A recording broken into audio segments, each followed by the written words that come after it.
Mr. Kobe Dean Livingston And, passed away. so yeah, that was 2020, so yeah, 2023. Yeah. And how long have you been a member? I've been a member since 1993. All right, 93. So how did you find out about the East Bay Dragons? Were you born and raised in Oakland? Tell us about it. I was born in Vallejo, but moved out to Oakland about 5 years old, 5, 6 years old. I used to ride motorcycles like ninjas and things like that, and a friend of mine named Boogie Hooker. Boogie Hooker was a friend of mine that's been in the club. He was like, I got a motorcycle, man. And I was like, what kind of motorcycle you got? He was like, I got a hog. I said, yeah, well, I'm riding ninjas. And he was like, I'm gonna sell you this bike. I was like, cool. He said, man, you know about the dragons? I said, the dragons? I said, yeah, I know about the dragons. But anyway, I brought a bike from him.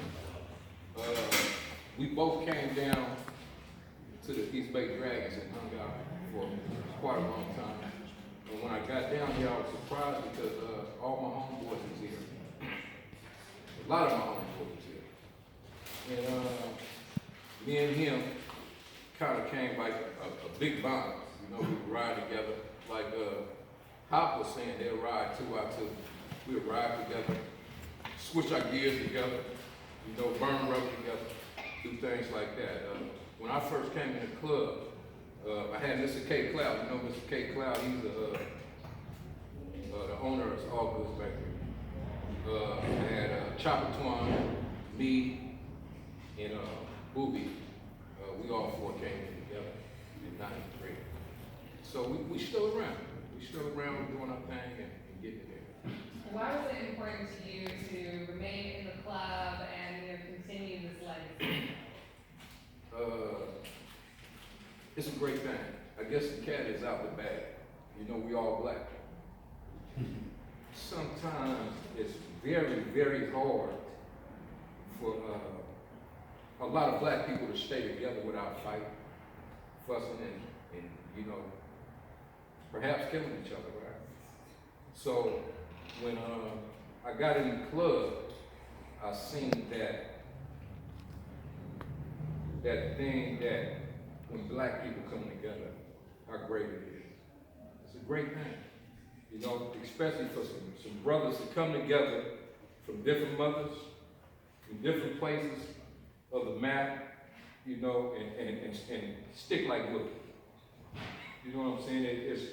It's a high that I would wish on every black man. Yeah, let's talk about that. Yeah. Describe the feeling for me of being on the freeway, all black men riding together. What does that feel like for you? So, my first ride, on my Ninja, I used to ride around from Oakland to Hayward and say, man, I'm tired. I've been riding all day. And my first ride with the Dragons, we went to Tahoe. On my way to Tahoe, my bike broke down. At that time, I didn't really know the Dragons that good.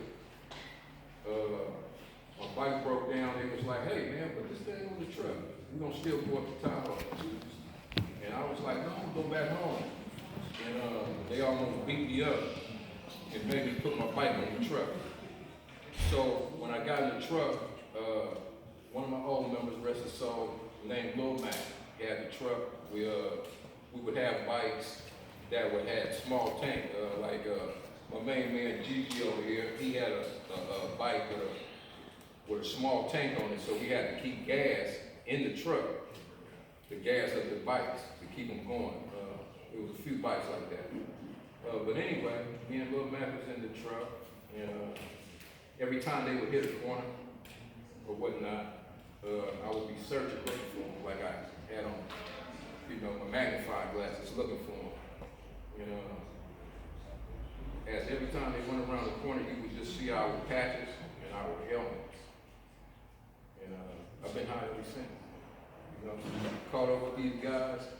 When we got to the room, they never did fix my bike.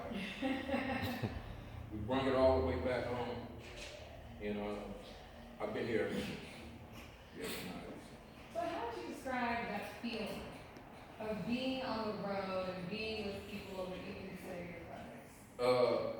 Overwhelming, like I said before, you know, it's nothing like, looking over at your brother or looking down the path and saying, man, how about this? You know, people, bumping their horns, people just recognizing us, period, for, being around 60-some years, and like I said, all black, without killing each other, and doing things that people say that we can't do. Yeah. As the president now, you know, what is your hope for the future for the East Bay Ground? Well, to carry it on. Yeah, that's like you know, Tony Jean and his brothers, his uncles, cousins, close friends. I'm sure when they got together and it became the East Bay Dragons, they never knew that it was going to come this far. You know, Mr. Toby Jean Livingston was a hell of a guy. He really was. He brought people together. You know, hey, man, we ain't gonna do this. We ain't gonna call each other out our names, out of you guys' names. We ain't gonna be running around here disrespecting ninja this, ninja that, stuff like that. A lot of respect. I want to carry on that legacy. Like, you know, like everybody has been saying, this was a place where you can come and grow. You know, get away from all the stuff that was going on out there on the streets.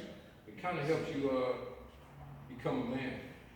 You know, and I feel if I can do that, and the people that's around here can do that, reach out to the youngsters, and just, you know, save Oakland, I suppose, or just save another black guy. It would be good. It would be, it really would. You know what I'm saying? Because these guys, these OGs like Hop and Big Glenn and you know, Papa Joe, you know, this Captain Hook, you know, a lot of people that didn't pass away. I've had a lot of mentors. You know what I'm saying? I'm lucky, right? I'm very lucky to have all these mentors come into my life and actually just put their hands on me and say, right. So, yeah. So I got a lot of youngsters here today that I would want them to say something also because I feel that they feel the same way. Thank you, Doug. Okay, right on. Appreciate it. All right, We're that's gonna it. fill you up with youngsters. Okay.